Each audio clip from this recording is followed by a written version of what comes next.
I started my main YouTube channel 5 years ago, and in that first year of starting my channel, I made a ton of mistakes. But since then, I was able to get that channel to over 100 million views, and I've monetized 4 channels since as well. So I wanted to make this video to share my 5-step formula in a very clear step-by-step way.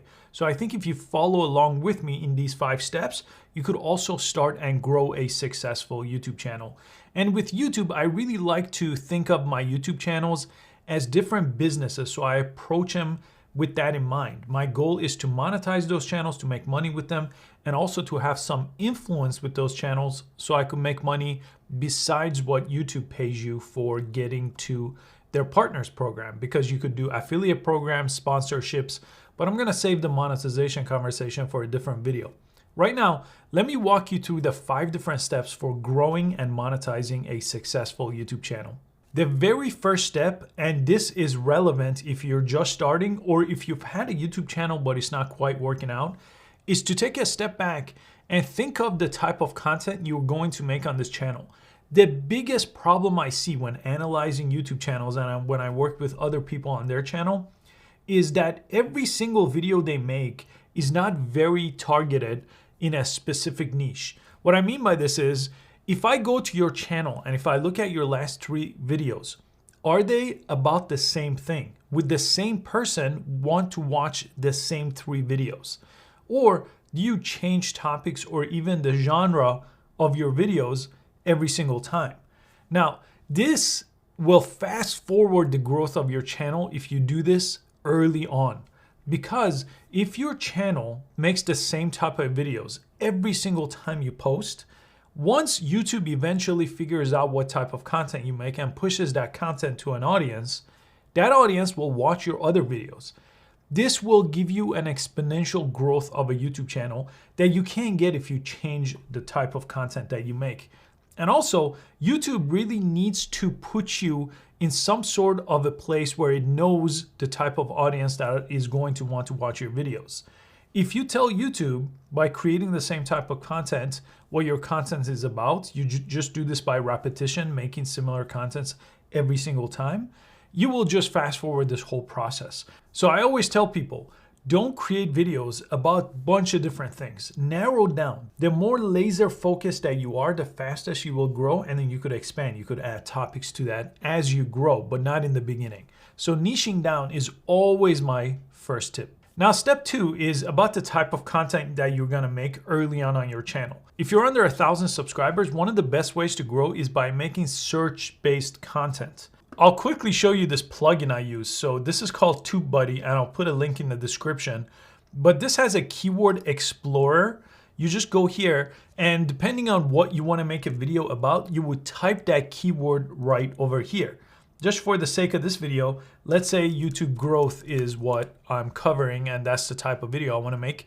It's going to show me a ton of different type of content, and I could even go to video topic here and see all kinds of different topics and video ideas here.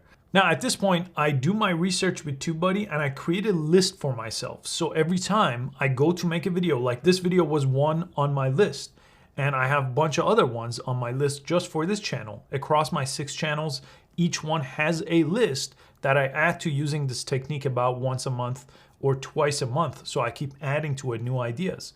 So by doing that, every time I sit down to record a video, I don't really have to think about what I have to say or what I have to talk about because I've done my research and I script the video from that title research. So I recommend you do the same. Make yourself a list based on search, because YouTube is a huge search engine. And Google also, the #1 search engine, shows YouTube videos a lot of times because they're the same company on the homepage of Google as well in the search page. So by using search as a strategy to get your initial views, you're gonna beat out a lot of people that are just making random videos and hoping YouTube will find an audience for them. Search makes this a lot easier. It's almost like a cheat code. Number 3 is about thumbnails. In almost every YouTube channel that I've analyzed where the YouTube channel is just not taking off, it is almost always related to bad thumbnails. So what I recommend you do is take a little bit of time and figure out how to make and design good thumbnails. And nowadays, it's a lot easier than when I started. I just go to Canva, for example, and I'll link this below as well.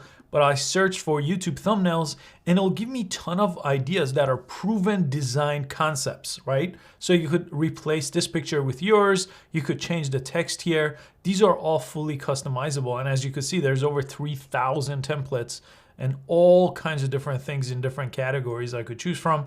You just click on one, use this template, and it is fully customizable from there. So with this kind of thing, you don't really need to know design because somebody made the template, you just change it, create your own, and you're gonna be further than most people that are designing thumbnails from scratch. That's why I always recommend learning thumbnail design using templates, and then you could figure out if you wanna take it further than that. But this is a great starting point to really set you apart. With a good thumbnail, you really increase how many people choose to click on your videos.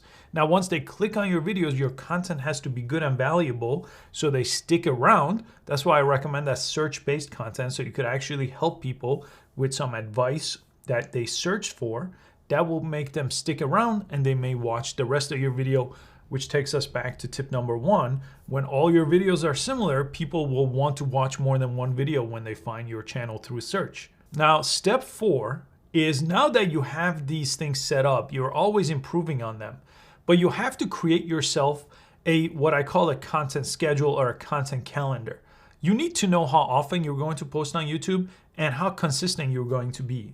And if you have a full-time job, for example, I notice some people decide they're gonna post 3 times a week.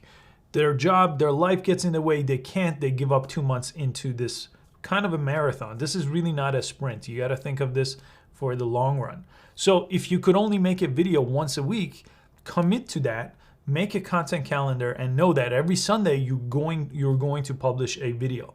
If I didn't have a content calendar, none of my channels will be monetized because I would just let other things get in front of me. But I treat it like a job. I have a calendar with deadlines that I made for myself. I don't have a boss, right? This is your own business, this YouTube channel. So I recommend you stick with this, put it on your calendar, and try the best you can to never miss an upload. And I got a bonus for you in a second, but number 5 is what I noticed when I talk to most people about why they quit their YouTube channel. A lot of channels I analyze are people that quit and are trying to revive their channel. And almost all the time is because they just didn't wait long enough because they got discouraged in the first few months. And when I asked them, why did you get discouraged? What was discouraging about making YouTube videos? It's because they were looking at the numbers. They were looking at the subscriber count. They were looking at the views. I'll just share with you an example. I used to do the exact same thing. My first channel that has over 440,000 subscribers and 110 million views, the first year, it took me a whole year to get to 1,000 subscribers. And even with that channel, obviously I didn't know what I was doing back then, but even with that channel, that 1,000 subscribers that took a year, now that happens almost every single day. I've had days where I got more than 1,000 subscribers. So it's not kind of like a linear way. It just kind of goes like this and then it takes off and it rapidly grows. It's kind of exponential growth with these type of YouTube, with any type of YouTube channel, really. That's how it works in most cases. Even the biggest YouTuber right now, Mr. Beast, if you look at his channel, it was kind of flatlined for almost 6 years before he exponentially grew. Now, he did a ton of the things I'm describing here and really stepped up his game over time with his content, titles, thumbnails, but it took a while before he could figure this out. Hopefully, I could speed up some of this by some of these videos that I make on this channel every single week. But what I recommend is don't go and check your subscribers and view counts on videos every single day, or some people do this every single hour, and it's terrible because it's gonna be slow in the beginning, and that is going to discourage you. Just go back through the first 4 steps and just keep repeating that rather than focusing on the numbers, because the numbers at first don't make any sense. Most people don't do this in the beginning and then they're successful 2-3 months in. It usually takes a while. So I recommend to ignore the numbers. Now, the bonus tip I wanted to share with you is this free training I put together where I share my 3-pillar content strategy. So I searched with you the search-based content strategy using things like TubeBuddy, picking up a keyword, making a list. But that's just the first step in my content strategy, and I go deeper in this training, but I talk about other things that have helped me get my videos suggested on the homepage, even hit the trending page. And then the third pillar that actually turns my YouTube channel into a business, because that's really our goal with these channels. Even if you're doing this as a hobby, it's really beneficial when you start to make income from it.